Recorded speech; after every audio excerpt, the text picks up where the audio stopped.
ಇನ್ನೊಂದು 10 ನಿಮಿಷದಲ್ಲಿ second half cinema ಶುರು ಆಗೋಗುತ್ತೆ. ಅಷ್ಟೆಲ್ಲ ನಾನು ಬರ್ದಿರ್ತೀನಿ ಬೋರ್ಡಲ್ಲಿ ಏನ್ ಇಂಪಾರ್ಟೆಂಟ್ ಅಂತ. ಓದ್ಕೊಳ್ಳಿ. ಏನಾದ್ರೂ ಡೌಟ್ ಇದ್ರೆ ಕಾಲೇಜಲ್ಲಿ, ಕ್ಲಾಸಲ್ಲಿ I am available any time. Sir, thank you.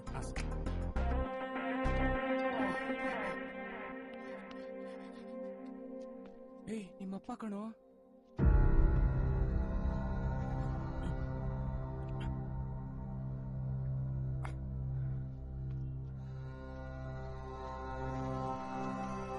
ಅಪ್ಪ, ನೀವು ಶಾಂತಿ ಸಾಗರಲ್ಲಿ ಮ್ಯಾನೇಜರ್ ಅಂತ ಹೇಳಿದ್ರಿ. ನೀವು ಈ ಥಿಯೇಟರ್ ಅಲ್ಲ ಕೆಲಸ ಮಾಡೋದು.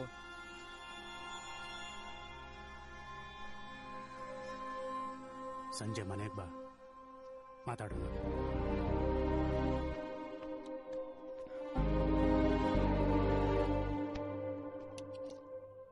ಶಾಕ್ ಆಯ್ತಾ ನಿಮ್ಮಪ್ಪ ಇಲ್ಲಿ ಕೆಲಸ ಮಾಡೋದನ್ನ ನೋಡಿ? ಅವ್ರಿಗೂ ನಿನ್ನ ಇಲ್ಲಿ ಈ ರೀತಿ ನೋಡಿ ಶಾಕ್ ಆಗಿರುತ್ತೆ. ನೀನ್ ಕಾಲೇಜಲ್ಲಿ ಇದೆಯಾ ಅಂತ ಅವ್ರು ನಂಬಿದ್ದಾರೆ. ಅವರು ಶಾಂತಿಸಾಗರ್ ಮ್ಯಾನೇಜರ್ ಅಂತ ನೀನ್ ನಂಬಿದೀಯ. ಅವ್ರು ಕೆಲಸ ಮಾಡ್ತಿರೋ ಜಾಗ ಸುಳ್ಳಾಗಿರ್ಬೋದು, ದುಡಿತಾ ಇರೋದು ಸತ್ಯ. ನೀನ್ ಕಾಲೇಜಲ್ಲಿ ಇದೆಯಾ ಅಂತ ಅನ್ಕೊಂಡಿರೋದು ಸುಳ್ಳು. ಅವ್ರು ಥಿಯೇಟರ್ಲಿ ಕೆಲಸ ಮಾಡೋದನ್ನ ಮುಚ್ಚಿಟ್ಟಿದ್ದು ತಾನ್ ಪಡೋ ಕಷ್ಟ ತನ್ನ ಮಗನ್ ಗೊತ್ತಾಗ್ಬಾರ್ದು ಅಂತ. ಅವ್ರಿಗೂ ಅವಮಾನ ಆಗುತ್ತೆ ಅಂತಲ್ಲ. ನಿಮ್ಗಳ ತಂದೆ ತಾಯಿನೂ ಕಷ್ಟಪಟ್ಟೆ ದುಡಿಯೋದು.